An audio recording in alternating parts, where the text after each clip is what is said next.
Om Shanti. Quelques pensées pour nous accompagner dans les prochaines minutes.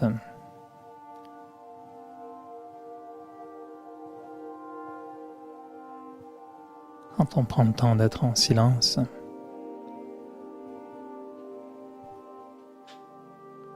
ça nous permet de voir les choses bien différemment.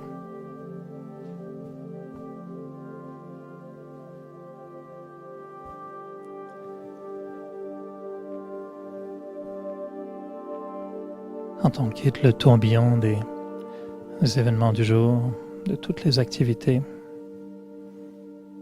et qu'on prend le temps de se regarder dans le silence,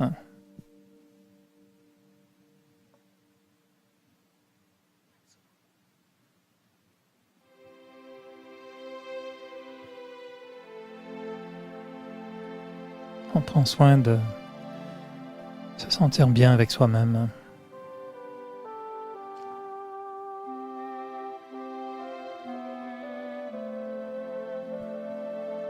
Juste d'être capable d'accepter d'être là en silence avec soi.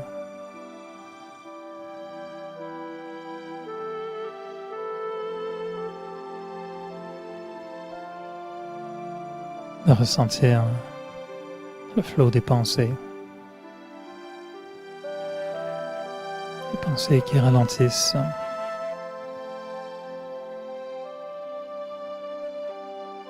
Et je prends le temps de choisir mes pensées.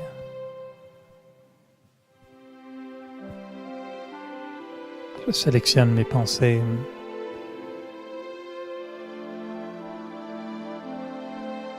avec la volonté de m'offrir à moi-même des pensées bienveillantes.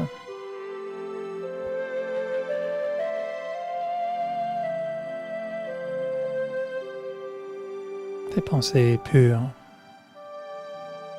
bénéfiques.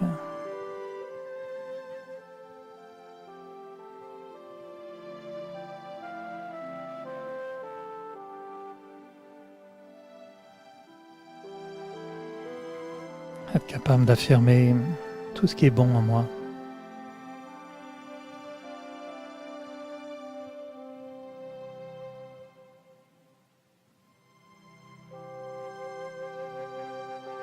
De voir qu'il y a en moi les valeurs de la paix, de l'amour, du bonheur.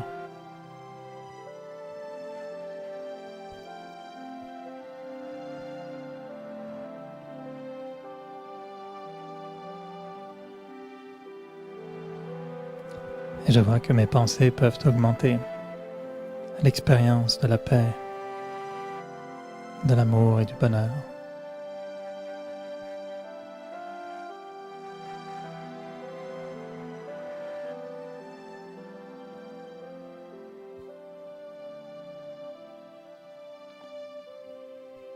Mes pensées sont paisibles.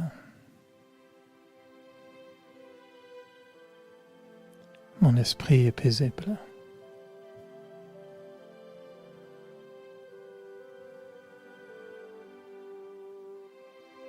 Je peux ressentir en moi cette énergie de la paix. Tout simplement.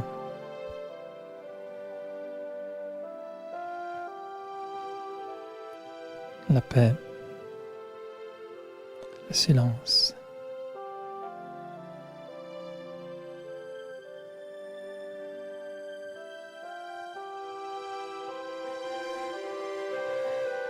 Et c'est comme lorsque l'eau redevient calme.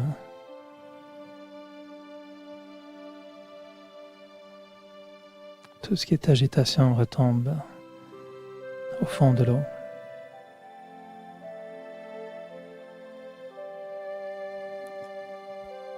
Quand je me laisse aller dans le silence, dans l'expérience de la paix,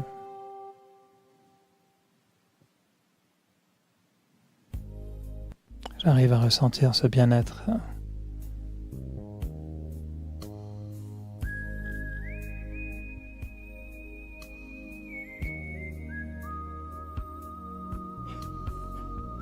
J'arrive à me sentir bien avec moi-même.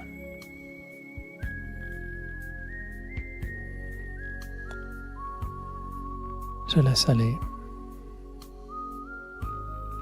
Je lâche prise.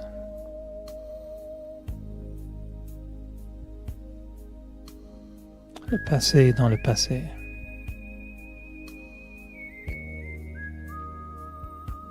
Et je sens que mon moment présent est un moment de silence, de paix.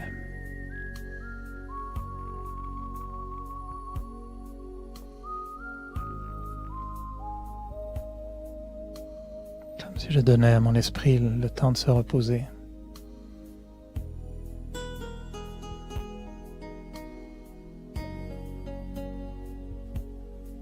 Juste d'être en silence.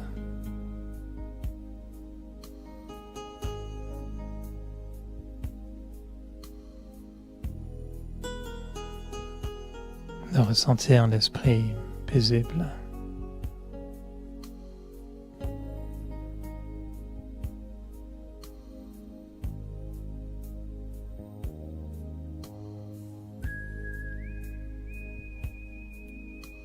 Qu'il n'y a plus la moindre agitation.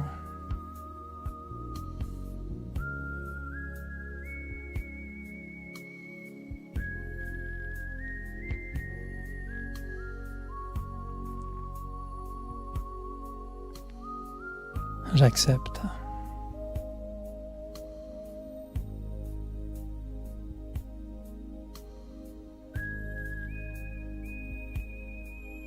Et je reconnais que tout ce qui est en moi est bon.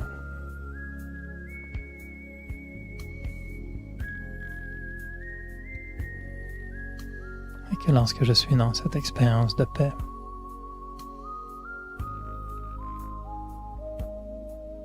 je retrouve en fait ma nature naturelle.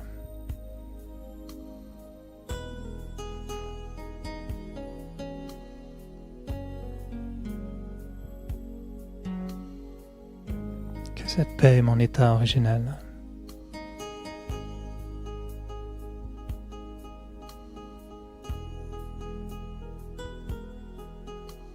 Que cette paix est au cœur de ce qu'il y a de plus profond en moi.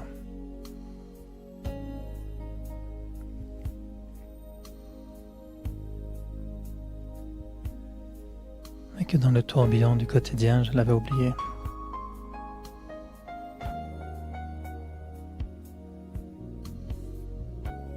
Et pourtant, cette paix est toujours là.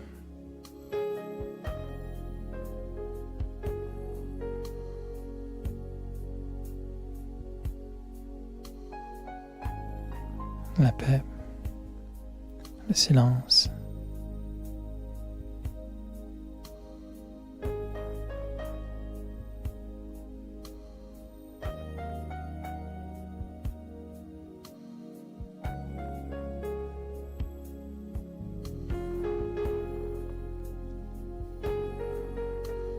Mes pensées sont de plus en plus espacées, le rythme des pensées de plus en plus lent.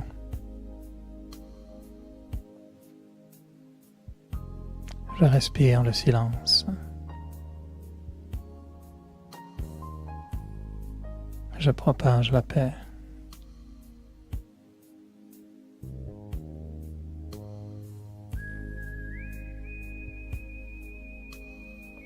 Et je savoure ce moment alors que je me sens bien avec moi-même, en paix avec moi-même,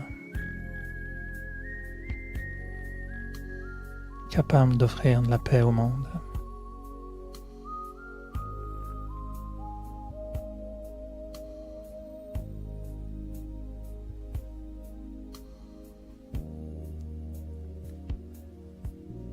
Et je ressens que cette paix est un grand pouvoir, une grande force intérieure. Ce n'est pas juste le calme après la tempête, mais c'est une force profonde. La puissance du silence.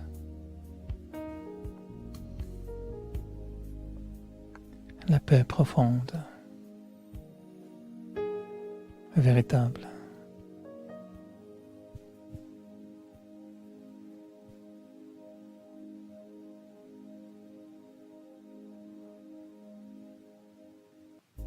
Alors je garde cette paix en moi. Et je sais qu'elle sera toujours là, quelles que soient les circonstances extérieures.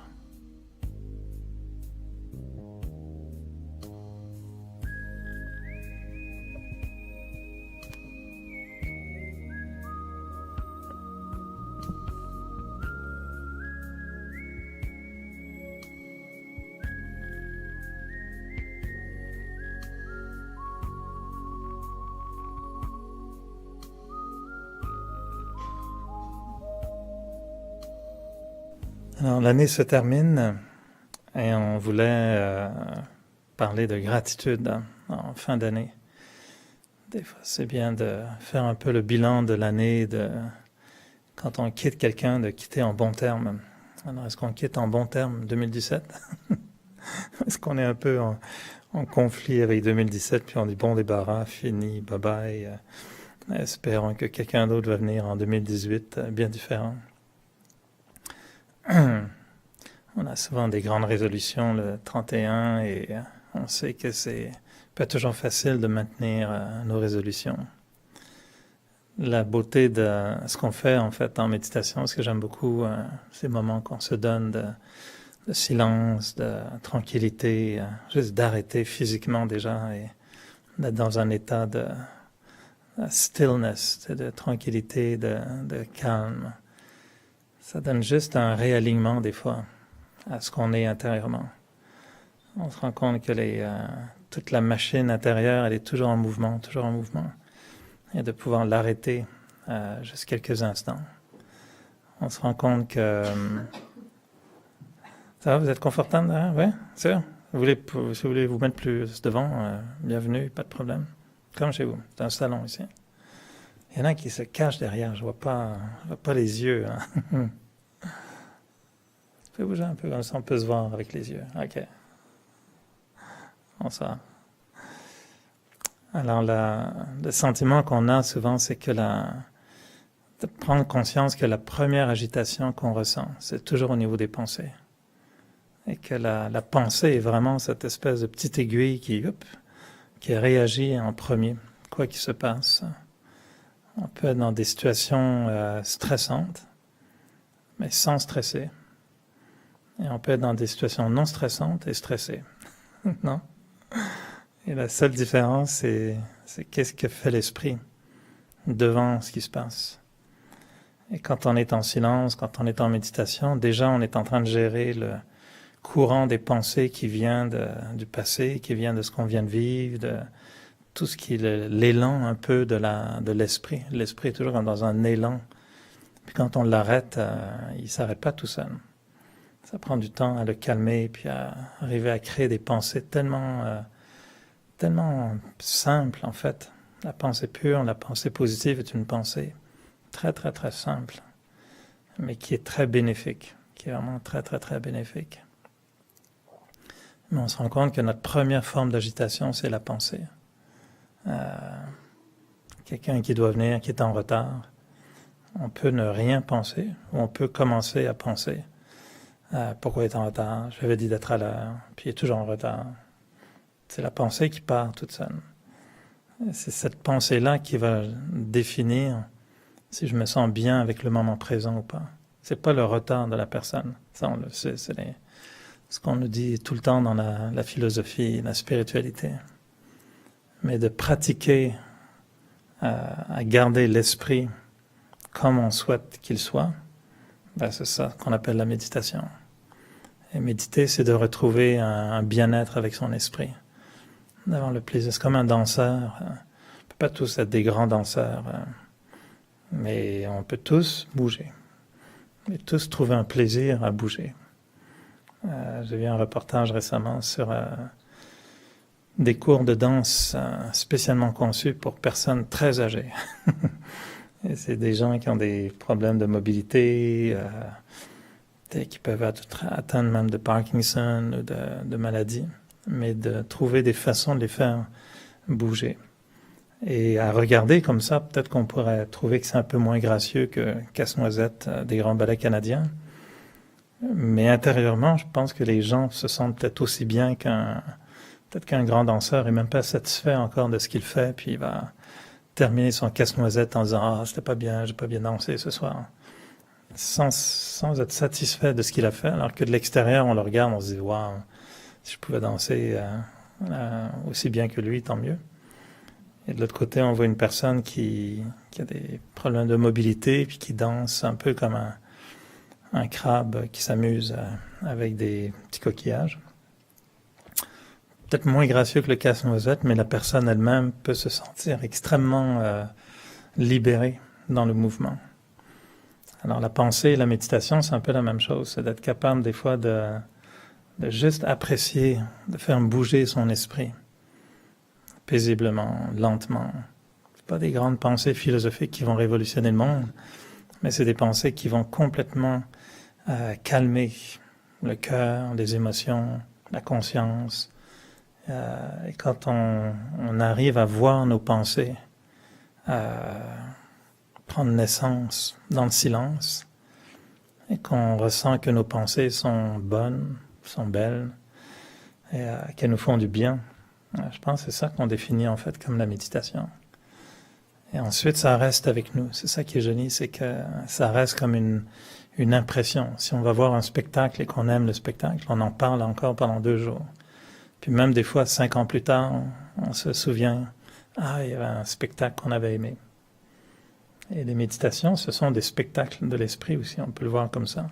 C'est notre esprit qui, tout à coup, par une certaine pratique, bien sûr, arrive à nous présenter une grâce, une élégance, une subtilité, un raffinement de la pensée. On se dit, wow, c'était un beau moment, tout simple.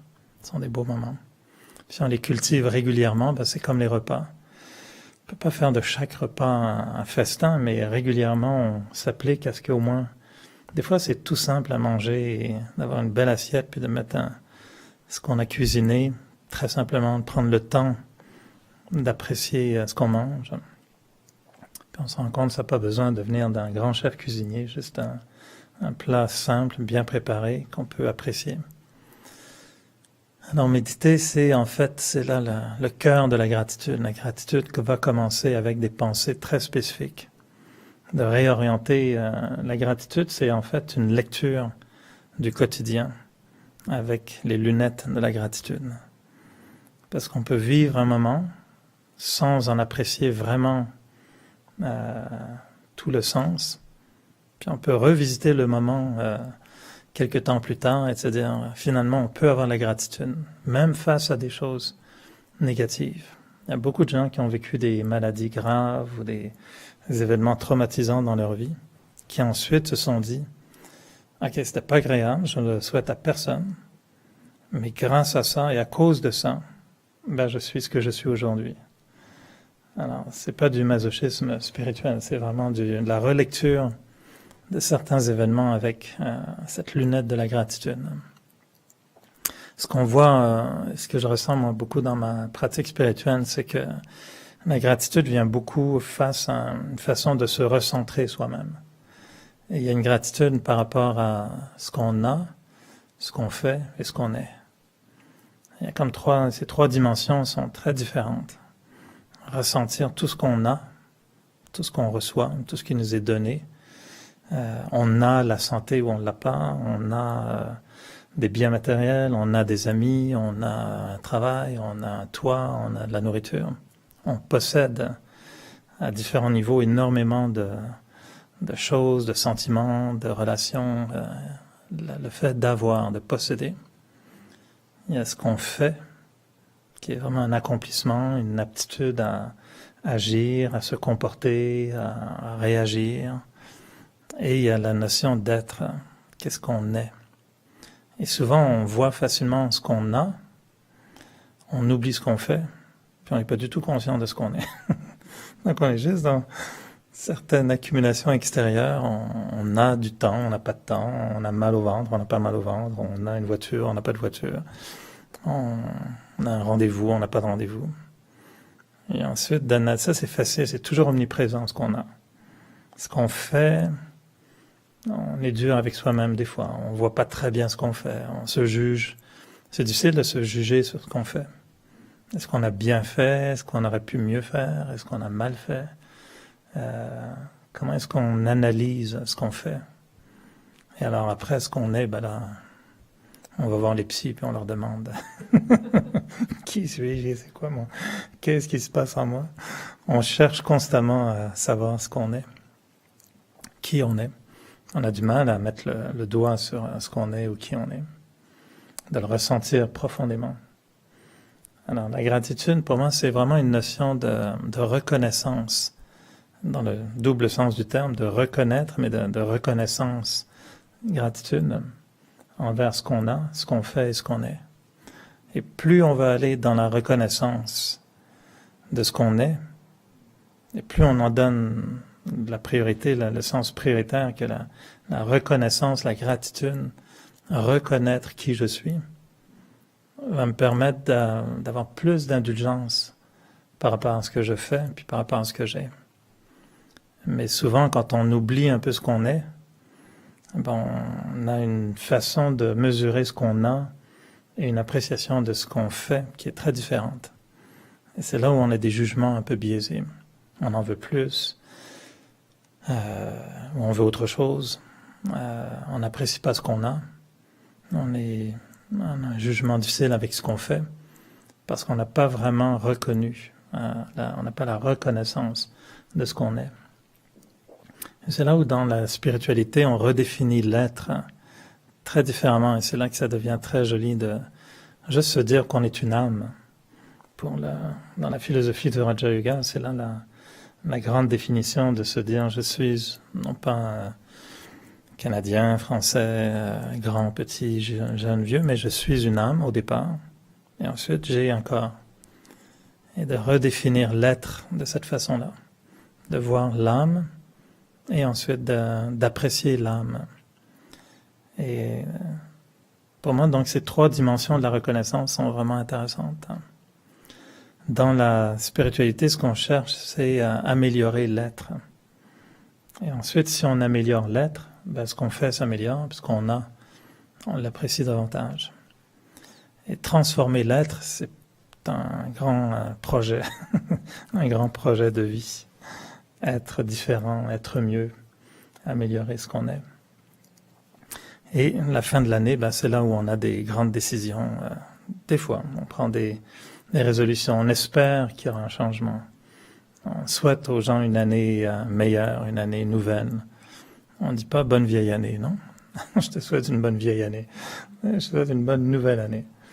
Pourtant, on devrait d'abord dire je te souhaite de quitter l'année en paix aussi.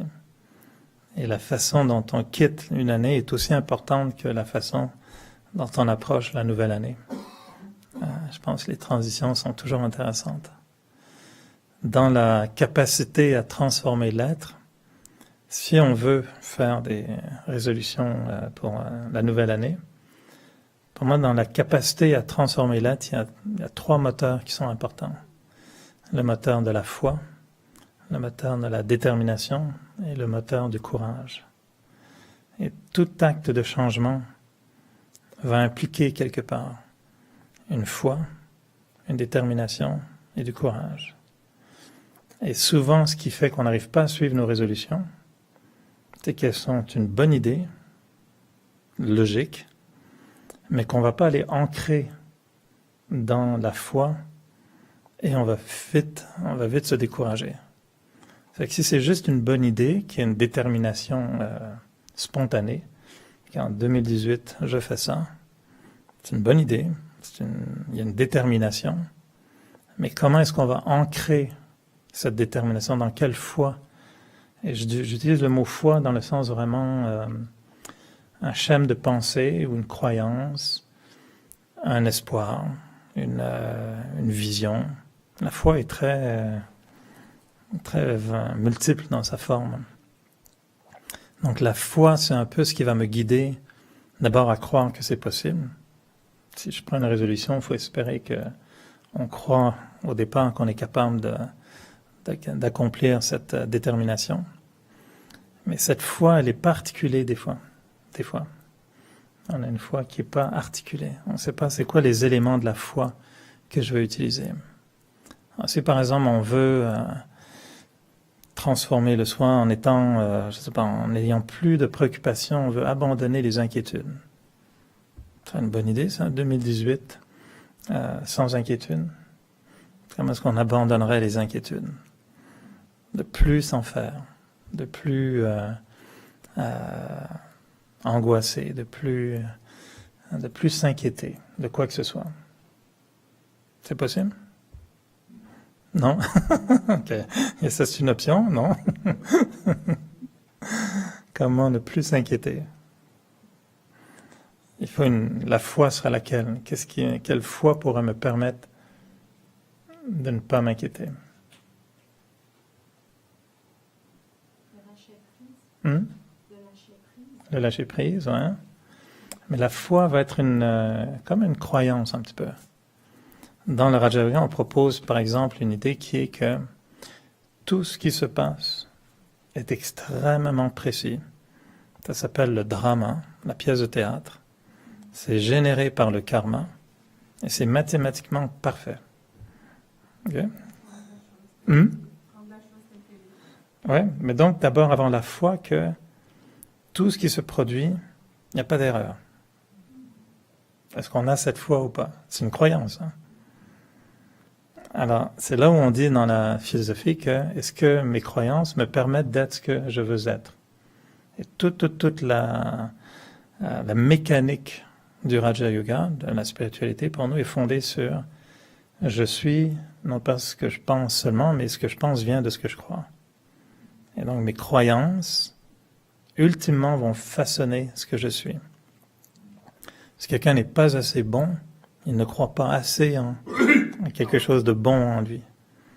Les croyances, c'est vraiment des schèmes de pensée qui me définissent, ultimement. Mais vu que nos croyances sont très floues, on les articule pas, on les muscle pas, on les nourrit pas, ben nos croyances laissent place à des doutes.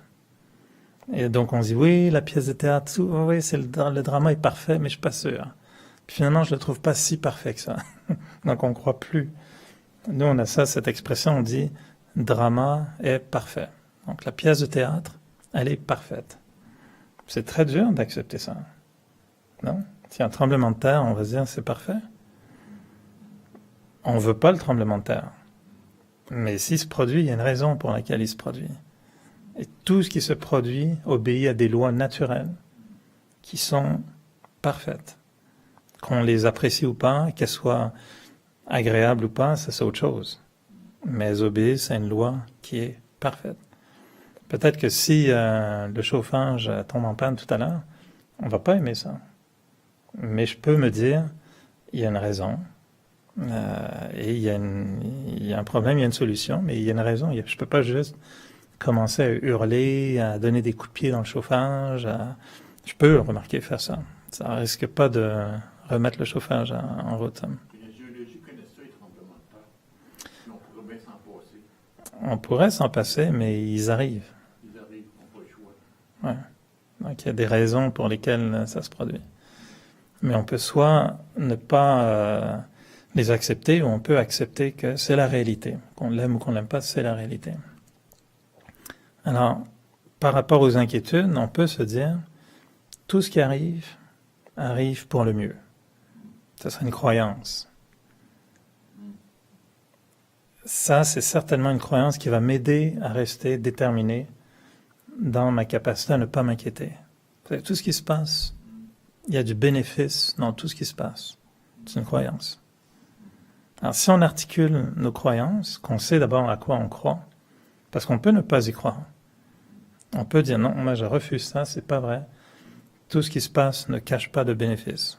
C'est parfois que de la perte totale, puis c'est nul, puis c'est... Ok, on peut dire ça. Ou on peut dire, non, je crois que derrière chaque situation, il y a toujours un bénéfice caché. C'est juste une croyance. Puis on peut argumenter tant qu'on veut, puis ça n'a aucun intérêt de prouver à quelqu'un d'autre qu'on a raison ou pas. Le but, c'est juste se dire à quoi j'adhère comme foi. On peut croire en la réincarnation ou pas.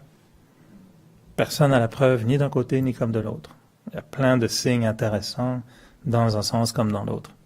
Mais ultimement, on est des êtres libres de conscience Puis on peut décider, pour une raison ou une autre, de dire, tiens, moi je crois en la réincarnation. Maintenant, est-ce que ça va faire de moi un être meilleur? Ben, c'est à nous de voir, est-ce que mes croyances sont utiles? Est-ce que ça m'aide? Si on croit au karma, de dire par exemple, si je fais quelque chose de bien, le bien va revenir à moi. Si je fais quelque chose de mal, le mal va revenir à moi. On peut se dire, je préfère pas croire en ce genre de truc. Okay. Mais si j'y crois, ça va m'aider à investir dans le bien. Parce qu'en faisant des bonnes choses, ben, j'ai cette compréhension aussi que j'investis pour que ça revienne. C'est un investissement, puis ça revient. Et donc, ça aide à maintenir une certaine détermination. Donc, l'idée, c'est de peut-être se demander, c'est quoi nos croyances de base qu'on aimerait peut-être souligner davantage dans la nouvelle année, plutôt que de juste se concentrer sur une détermination. Et quelles sont les croyances que j'aimerais peut-être davantage honorer dans ma vie? Et on va voir que c'est plus facile de se souvenir ou de revisiter une croyance, et plus efficace que de s'acharner à être déterminé sur un objectif difficile qu'on n'arrive pas à accomplir de toute façon, parce qu'on se borne, on se bute à changer quelque chose en nous qui est comme ça pour une très bonne raison. Parce que si on se dit, ok, à partir de maintenant, j'arrête d'angoisser, la vraie question, c'est pourquoi j'angoisse? Et par exemple, si on dit, est-ce qu'il est possible d'arrêter d'angoisser? Moi, je dirais non. À moins de changer nos croyances, à moins de changer la cause de nos angoisses. Puis si on angoisse, si on a des pensées inutiles, si on a des inquiétudes, c'est qu'il y a un manque de foi en quelque chose. Ou il y a une foi différente. Et la foi peut-être est que c'est normal de s'inquiéter. Ah, on croit en ça, c'est normal de s'inquiéter. Ah bon, on va s'inquiéter tout le temps, c'est normal. C'est une croyance, à quelque part. Et c'est là où ça devient intéressant de se demander quelles sont les croyances que j'ai envie d'accentuer dans ma nouvelle année. Et peut-être qu'une croyance, c'est que tout ce que je peux accomplir, je peux le faire, c'est entre mes mains. Ça dépend de personne d'autre et de rien d'autre. C'est seulement une question de ma destinée est entre mes mains. Je peux façonner ma destinée, parce qu'on a cette croyance. C'est une bonne croyance, parce que ça permet beaucoup de choses. Versus l'autre croyance, la destinée, qu'est-ce que tu veux? Si Dieu le veut. Ah, ok, ça dépend de lui, là. Ah, c'est autre chose. Si on laisse ça à Dieu comme ce qui est souvent le cas, hein, que si Dieu le veut, maintenant c'est ce qu'on dit, tu viens demain, si Dieu le veut. Non, tu viens ou tu viens pas. c'est pas à lui de tout décider, mais c'est subtilement des croyances qu'on a, inconscientes. Les catastrophes naturelles, ça s'appelle dans les contrats d'assurance des actes de Dieu. C'est épouvantable de lui avoir tout mis ça sur le dos, le pauvre petit pit. Tiens, il n'est pas responsable. C'est la géologie et les tremblements de terre, acte de Dieu. C'est pas sympa quand même. Moi, si on mettait mon nom comme responsable des tremblements de terre, je trouverais ça un petit peu accusatoire. Là. Je veux dire, acte d'Éric, non. Je suis pas responsable. Mais inconsciemment, pourquoi on a écrit ça? Parce que ce sont des croyances. Et nos vieilles croyances voulaient que Dieu fait tout. Tu sais, il a créé le monde, il donne naissance, il donne la mort. On en a mis large sur le dos. Et petit à petit, certains d'entre nous ont déconstruit ces croyances-là. En disant, peut-être que finalement, la pluie et le beau temps, ça n'a rien à voir avec Dieu. C'est un phénomène météorologique, point à la ligne. Mais il a fallu déconstruire des croyances. Et de dire, quand ça va mal, puis que les gens disent encore, que les gens disent des fois quand ils vont super mal, qu'est-ce que j'ai fait au bon Dieu? Oh, ok, ça vient d'où cette croyance? Que je vais mal parce que j'ai fait quelque chose au bon Dieu. C'est ça nos croyances, qui ont été inconsciemment injectées à la naissance, avec notre carte de membre à une certaine religion. Puis chaque religion a son lot de doctrines, puis de principes, puis de croyances. Moi, j'ai cru longtemps, jeune, honnêtement, j'ai vraiment cru que Dieu avait créé Adam et qu'il a pris sa côte puis a créé Ève. J'ai vraiment cru ça, je l'ai dessiné. Je me souviens encore, très très très jeune, de faire des dessins avec une côte. Moi j'avais fait un Jésus, il manquait une côte. Puis je trouvais ça pertinent d'enlever une côte à Adam. Puis que Ève, elle avait une côte très visible, c'était celle d'Adam qui avait... La prof m'avait dit, mais là, tu sais que c'est peut-être pas exactement comme ça. Hein. Je dis, ben si, c'est comme ça. Et moi, j'étais convaincu, jeune, très jeune, que Dieu, il avait créé le monde en dessinant le monde. Et la vision que j'avais, c'est qu'il dessinait un serpent, puis après, il prenait le serpent sur le papier, chlouc, puis il l'enlevait, puis il le jetait, puis voilà, le serpent était créé. J'ai cru ça. Tu sais, quand tu lis l'Ancien Testament, ça se fait en 6 jours, puis le 7e, il se repose. C'est des croyances qu'on a aimées, en fait, mais après, on ne s'est pas rendu compte de ce que ça allait faire dans notre façon de penser. Et puis après, on remet ça, si Dieu le veut, à la grâce de Dieu. Et on l'a répété tous les dimanches. Puis après, on s'étonnait de plus être capable de maintenir notre destinée entre nos mains. Et on va dire, ben, si c'est pas dans ma fortune, qu'est-ce que tu veux? Et on en vient à donc abandonner le droit de propriété sur notre destinée. Puis on la négocie. Puis après, on s'étonne de ne pas être capable d'avoir le courage et la détermination de maintenir certains aspects de notre vie. C'est exceptionnellement herculéen ce qu'on se propose de faire en spiritualité. En spiritualité, on se dit, on a des inquiétudes, on a des mauvais sentiments, on a des très mauvaises pensées, on est de mauvaise humeur à peu près 1 jour sur 7, hein, non? Selon les cas. On est un peu paresseux, un peu d'égoïsme, puis on va changer tout ça. Ah ouais, ben good luck. Parce que c'est un gros projet ambitieux de vouloir réparer le soi comme ça. Et ceux qui veulent pas le faire vont dire, mais non, mais c'est naturel, c'est normal de te mettre en colère, c'est normal de t'inquiéter, c'est normal d'être paresseux.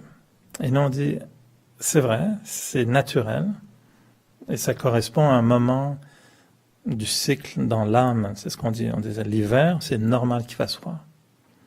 Mais c'est aussi normal à la fin de l'hiver de se préparer pour un printemps. Et de la même façon, nous on se dit, c'est quoi la croyance qui va me permettre de me transformer avec un effort herculéen? Ben, ma croyance, c'est que c'est le bon moment, c'est exactement le bon moment de le faire. Et que cette vie-ci, pour moi, c'est une vie dans laquelle je sens que je veux accomplir ça. Je veux accomplir dans cette vie un grand changement qui fasse que, plus âgé, je peux me dire, la colère, je l'ai pas mal enlevée. L'impatience, il n'y en a presque plus. L'intolérance non plus. Les inquiétudes, c'est rare. Et nous, on a des exemples de ça. Le fondateur de l'organisation, Brahma, lui, il a commencé à 60 ans. Puis c'est très bon parce que ça montre à tout le monde que, regarde, jamais trop tard pour... Et jusqu'à 60 ans, c'était un être comme tout le monde, qui se mettait en colère, qui s'énervait, qui s'inquiétait. Il avait 5 enfants, il avait un business, il était diamantaire, il y avait tous des trucs. Il vivait comme tout le monde avec ses hauts et ses bas, puis ses angoisses, ses inquiétudes de la vie. Et à 60 ans, il y a eu toute une série, évidemment, d'expériences très fortes qui lui ont montré quel était le potentiel de l'être. Et il s'est dit un jour, comment se fait-il qu'on vit à 4 pattes alors qu'on pourrait se mettre debout sur 2 pattes, puis marcher, courir, sauter, avoir du plaisir? Et à 60 ans, il y a eu cette notion qu'en fait, pour lui, la religion était un peu une espèce d'emprise qui limitait beaucoup la pensée. Il y a des belles choses dans la religion, bien sûr, mais il y a aussi des fois des emprises de dogmes, de rituels, d'obligations. Et surtout en Inde, à l'époque où il était dans les années 30, on voyait le statut de la femme, les conditions de conflit c'était juste avant la partition entre musulmans et hindous. Puis tu te demandes vraiment, même si le geste au départ était politique, mais les Anglais ont été savants en montant 2 religions l'une contre l'autre, alors qu'elles s'entendaient très bien en Inde avant. Il y avait beaucoup de films qui ont montré combien les hindous, les musulmans pouvaient beaucoup mieux s'entendre. Puis tout à coup, ça a été vraiment une création de politique de séparation qui a fait qu'aujourd'hui, on voit ce qu'on voit. Et la notion était que pour lui, la spiritualité était très différente de la religion. Et qu'il était possible de reprendre le contrôle de ce qu'on est. D'où ce qu'on appelle le Raja Yoga, donc le yoga royal, celui qui redonne à l'individu la souveraineté sur soi-même. Cette capacité de se dire, regarde, je reprends le contrôle, et mes pensées, mes sentiments, mon attitude, mon caractère, mon comportement, mes valeurs, je vais reprendre le contrôle de tout ça, redevenir le roi sur tout ça. Et c'est pas facile, hein, mais ça fait plus de 30 ans que je me casse la tête à essayer de réparer les morceaux, puis à chaque fois, t'en fixes un petit bout, puis hop, t'as un petit bout qui tombe, c'est flûte. Ok, bon, on va retomber. Puis toute notre vie spirituelle, c'est un peu ça, de se reconstruire spirituellement. La beauté, c'est que, pour moi, ce que j'ai toujours ressenti, c'est que ça vient fortifier mes croyances. Et au fil du temps, quand j'étais plus jeune, dans ma vingtaine, mes croyances étaient absolues. Tu sais, c'était vraiment du dogmatisme, du fanatisme spirituel à la limite. Puis évidemment, avec le temps, avec l'âge, on prend de la maturité, puis on revisite nos croyances avec un peu plus de finesse, je pense. Et puis là, on se rend compte que finalement, le mariage, c'est pas que on se transforme avec la force, puis l'insistance. On se transforme avec la croyance, une détermination. C'est clair qu'il faut un enthousiasme, il faut être déterminé. Et surtout avec le courage. Avoir le courage de faire ce qui paraît être impossible, de faire ce qui paraît être herculéen. Mais s'il y a une harmonie entre nos croyances, notre détermination et notre courage, on voit que des changements s'opèrent qui sont vraiment fabuleux. Et toute la transformation spirituelle, c'est de passer d'un état, en anglais, c'est ce qu'ils appellent in pieces into peace. Tu as un morceau, puis tu termines en un seul morceau. Il faut recoller les morceaux et retrouver comment la paix est possible. Et ce qu'on peut souhaiter de mieux, je pense, pour la nouvelle année, c'est un peu le but de ce soir, c'est de nous réaligner vers comment utiliser peut-être le changement d'une année à l'autre, même si on sait que c'est un peu artificiel, mais d'utiliser simplement cette occasion pour se redonner encore un encouragement, un enthousiasme, une nouvelle détermination pour se dire non, il y a des moyens de mieux sentir ce qu'on est, mieux apprécier ce qu'on est, être capable de mieux faire, puis apprécier encore plus ce qu'on a. Et ce sentiment de gratitude amène beaucoup d'humilité. Plus on est dans la gratitude, plus on a une humilité aussi très grande. Parce qu'on reconnaît que tellement nous est offert. La vie nous est offerte. C'est seulement depuis quelques années, ou les 2-3 dernières années, j'ai redécouvert ce sentiment de gratitude envers la vie elle-même. Au départ, c'était beaucoup une gratitude, en fait, c'était par rapport à mes efforts, ce qu'on fait. On prend pour acquis que la vie nous soit donnée. Mais récemment, j'ai redécouvert la beauté de la gratitude d'être en vie. Juste de se dire, d'être de passage sur cette planète Terre. Tout le monde n'a pas la chance d'aller visiter 15 pays par année. Hein. On n'est pas tous en train d'aller visiter les fonds marins de l'Australie un jour, après faire le tour du monde. Alors on le voit dans les documentaires, à la télévision, dans les films. On sait que la planète est exceptionnelle, mais peu importe le petit coin de terre qu'on habite, être capable de ressentir la gratitude d'être en vie, d'être conscient d'exister. On n'a pas toujours la santé qu'on souhaiterait. On a tous je pense qu'on passe tous à travers des épreuves de santé un jour ou l'autre, sous une forme ou une autre, plus ou moins importante ou difficile. Et malgré tout, avoir la gratitude pour avoir un corps encore qui fonctionne, d'être toujours dans le corps d'ailleurs, de continuer à pouvoir profiter de la vie à travers son corps physique, même s'il grince un petit peu, qu'il y a des petites articulations qui sont de moins en moins faciles avec le temps. Mais au moins on a un corps qui nous permet de vivre. Et toutes les formes de gratitude sont très, très bénéfiques parce qu'elles nous amènent cette humilité devant la vie, devant les gens. Apprécier les autres plutôt que les critiquer nous rend beaucoup plus humbles. Mais c'est tellement plus facile de critiquer que de louanger ou de voir le bon chez l'autre. Essayez de penser à quelqu'un qui vous énerve en ce moment. Essayez juste comme exercice, quelqu'un qui a tendance à vous taper son système. Puis vous visualisez la personne, vous faites juste dire, ok, c'est quoi les qualités de cette personne encore? Puis d'essayer de se répéter, de voir et de sentir la qualité de l'individu et de faire abstraction de ce qui vous énerve chez cet individu. Pas évident du tout, du tout. Mais si on arrive à le faire, on se rend compte qu'ultimement, on va changer notre sentiment face à la personne. Et ultimement, ce qu'on va réaliser, c'est qu'elle arrête de nous énerver. On commence à accepter que la personne est comme elle est. Puis peut-être qu'on peut la forcer, l'inspirer, la motiver à être différente, mais aujourd'hui, la personne est comme elle est. Et ça dépend seulement de moi d'en souffrir ou d'en être détaché et de l'accepter. Non? Je peux essayer de l'améliorer demain, mais aujourd'hui, elle est ce qu'elle est. Et donc tout ça, c'est au niveau de la gratitude. Et moi, quand je faisais l'exercice récemment de voir plein de gens dans ma vie, puis de faire juste comme un chapelet d'individus, puis je faisais vraiment comme tourner un chapelet, et de passer après chaque personne, en essayant d'associer à chaque personne une valeur. C'est-à-dire, ah oui, ça c'est sa spécialité. L'autre, ah ça c'est sa spécialité. Et juste de prendre le temps de valoriser les individus. Pourquoi? Juste parce que je voulais me libérer encore plus des attentes, expectations, c'est ces attentes qu'on a des autres, le jugement qu'on peut avoir des autres, les espoirs qu'on a d'obtenir quelque chose ou autre chose d'une autre.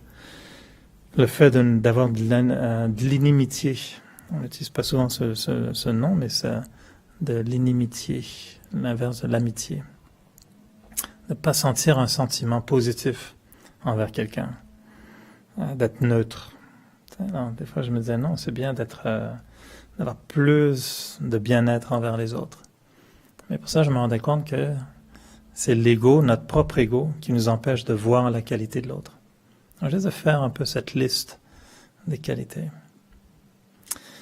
Alors, tout simplement, pour 2018, ce que je vous propose, de prendre le temps de se dire, ok, qu'on le veuille ou non, 2017 prend fin de toute façon, et qu'on ait ce sentiment de gratitude envers 2017, qu'on ait la capacité de se dire tout ce qui a eu lieu, le bon et le mauvais, ok, j'accepte le dire, puis je quitte avec un sentiment de gratitude. Et s'il y a des choses à améliorer, ben c'est le temps. On peut utiliser ce passage et de se dire dans l'amélioration pour l'année prochaine, peut-être repenser à mes croyances que je veux renforcer, utiliser la force de la détermination basée sur ces croyances et de sentir ensuite ce courage qui nous anime pour être capable de faire quelque chose qui est probablement herculéen, quelle que soit la résolution qu'on prenne. Pour certains, juste d'arrêter de fumer, c'est quelque chose qu'ils essayent depuis 20 ans, puis ça n'a pas marché. Pour d'autres, juste d'essayer de se détacher un peu d'un conflit dans la famille, c'est un gros accomplissement qu'on aurait du mal à faire. D'avoir plus d'acceptation par rapport à la vie, d'avoir un peu plus de détachement par rapport à ses collègues de travail ou quoi que ce soit, peu importe ce qu'on veut essayer d'améliorer. En général, c'est quand même un gros effort. Sinon, on l'aurait fait depuis longtemps. Alors, face à toutes ces transformations qu'on peut souhaiter pour la nouvelle année, peut-être juste de revisiter nos croyances de base et de se dire, si je prends une croyance bonne, forte, articulée, claire, ça va m'aider énormément dans la transformation. Puis ensuite, eh bien, on n'ajoutera pas que Dieu le veuille, ou si Dieu le veut. On dira simplement, je le veux, je vais le faire et je vais l'être. Et c'est ça le choix qu'on fait ultimement. Qu'est-ce que vous en pensez? Ça semble abordable pour la transition dans les prochains jours ou trop exigeant? Ça met l'accent sur l'essentiel. Ça met l'accent sur l'essentiel, exactement. Ouais. Qu'est-ce qui est essentiel pour nous?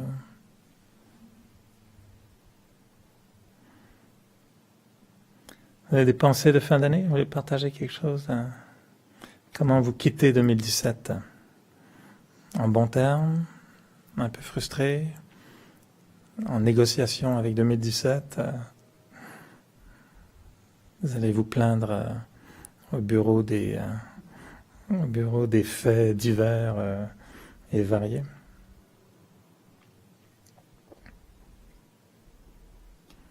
Pierre, tu as joué au Père Noël? Ouais. Il est Père Noël de tous les ans. Finit bien l'année. Troisième année. Hein. Il a une barbe naturelle. Est-ce que les enfants tirent dessus des fois? Non, on n'a pas tiré dessus. Ça arrivé, mais pas cette année. Pas cette année, ok. Ok, alors je vous propose clore avec une belle méditation de fin d'année. Et on peut ressentir cette gratitude et cet élancé vers la nouvelle année.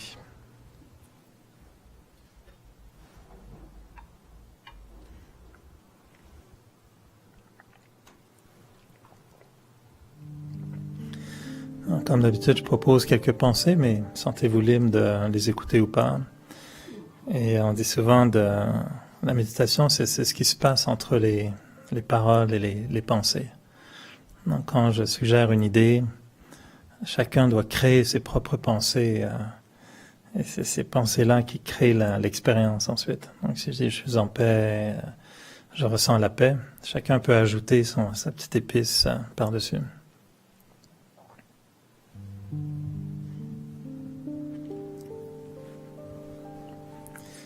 Alors, c'est toujours bon de commencer en prenant de bonnes respirations et en donnant un signal au corps afin qu'il puisse se détendre aussi. De même visualiser comme un courant de lumière qu'on transmet au corps tout entier, qui peut rejoindre toutes les parties du corps et nous libérer de toutes les tensions.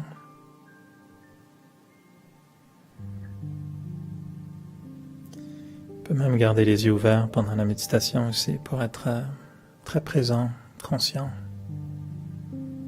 comme si c'était à moitié ouvert. On voit ce qui nous entoure, mais on peut aussi voir ce qui est sur l'écran de l'esprit.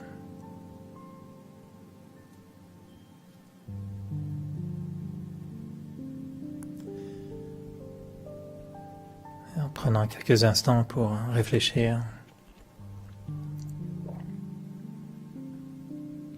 je me dis que cette méditation est une façon de me réaligner par rapport au temps, d'accepter que les années passent, le temps passe,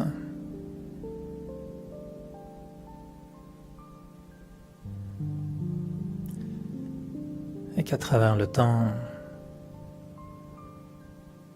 alors que j'avance dans ma vie,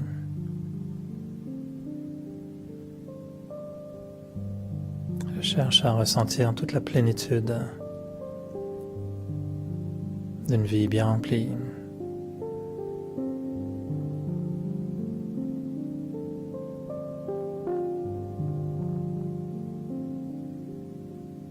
Je me demande comment être capable, alors que le temps avance toujours trop vite, comment est-ce que je peux profiter pleinement de ma vie?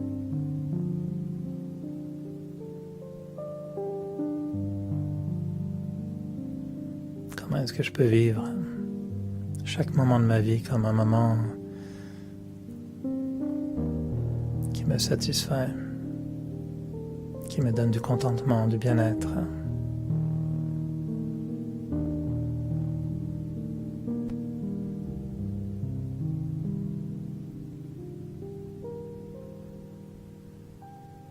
je prends conscience que c'est en fait la façon dont je vois la vie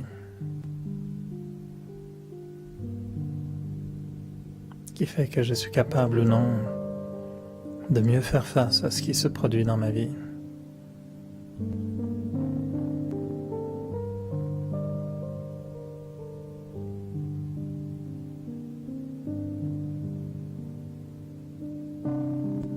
Qu'est-ce qui est essentiel?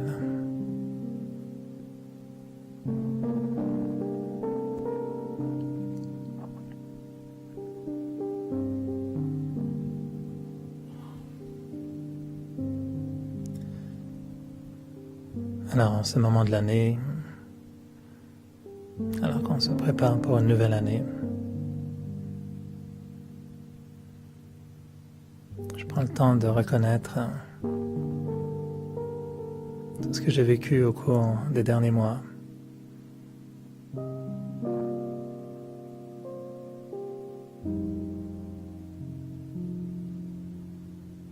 Et de ressentir beaucoup de gratitude pour ma vie telle qu'elle est jusqu'à maintenant.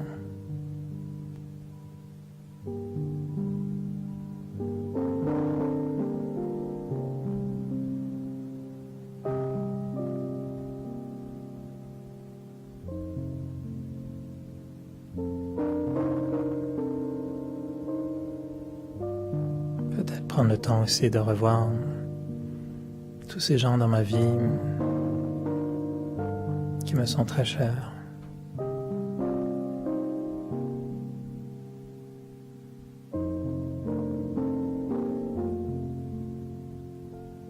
Et de ressentir cette gratitude.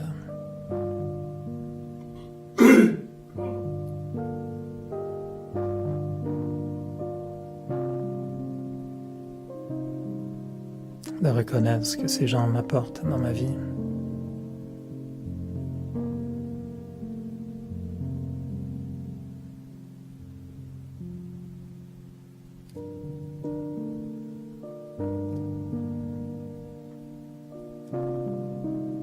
De reconnaître qu'on est des êtres d'amour et qu'on se nourrit de l'amour des uns et des autres.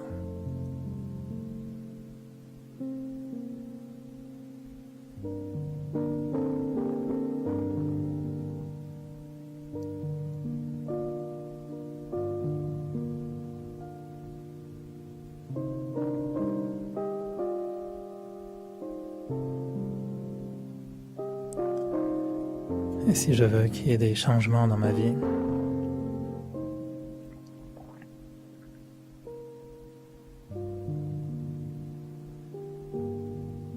je sais que je peux toujours aller puiser dans ces moments de silence.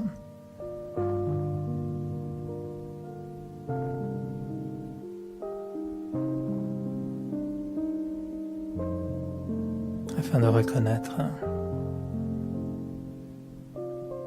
ce qui est véritablement bon pour moi.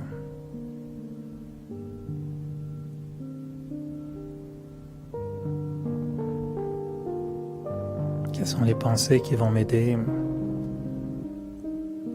à améliorer encore plus ma vie?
Et en voyant ce que je peux changer dans ma vie, ce que je peux améliorer,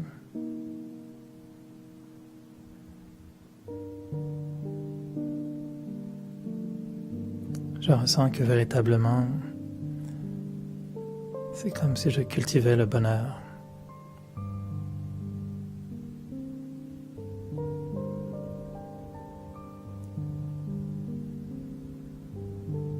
Parce que d'améliorer quoi que ce soit en soi, c'est augmenter son bonheur.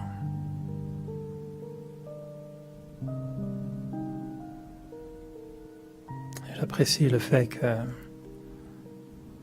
ce bonheur est entre mes mains.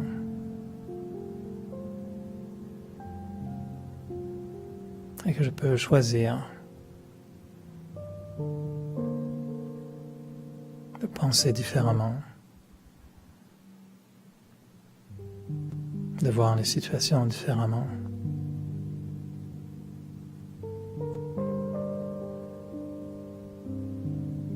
Et de ressentir combien mon esprit peut devenir beaucoup plus positif, beaucoup plus fort.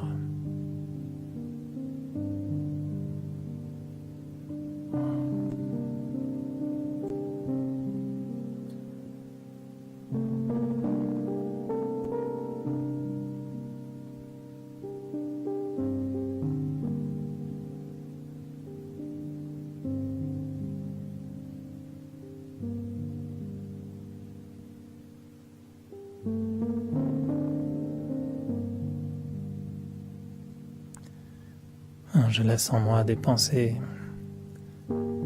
plus pures, plus fortes, qui peuvent me dire que je suis capable.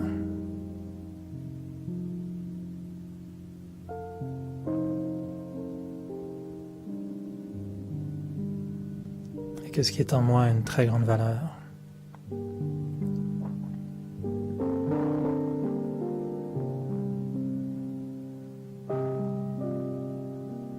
Et je laisse les pensées me dire que je suis véritablement unique, exceptionnel.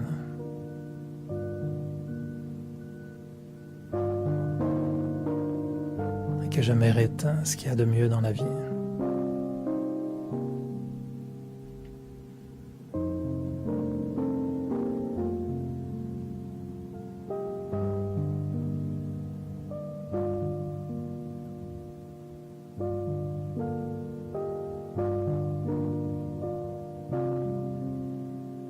Je laisse les nouvelles pensées faire naître la nouveauté dans ma vie, dans mon quotidien.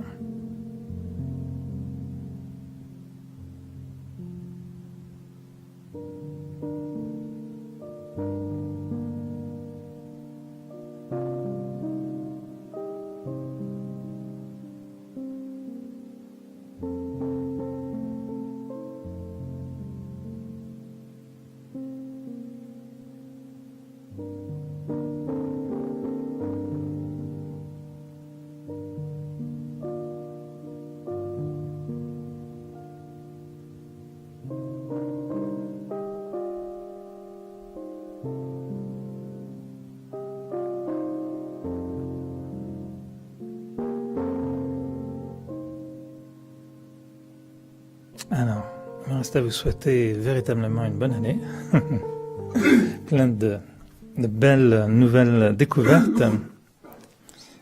Et je pense que c'est très canadien de pouvoir méditer en plein milieu d'un ballet de déneigeuses. C'est un signe de très zen de pouvoir, quand les gens disent ça prend un lieu très paisible pour méditer, je dis ouais, mais on peut méditer avec des neigeuses, des sirènes et toutes sortes de choses. On médite très bien, peu importe ce qui se passe. C'est une belle métaphore pour dire qu'on médite en plein cœur de ce qui se passe vraiment dans la vie de tous les jours. Il faut être dans l'œil de la tempête. Alors en espérant que 2018 viendra saluer 2017 avec toute la révérence et la gratitude qu'on lui doit. Et toujours heureux de vous retrouver, évidemment, de l'autre côté de 2017, en 2018, la semaine prochaine.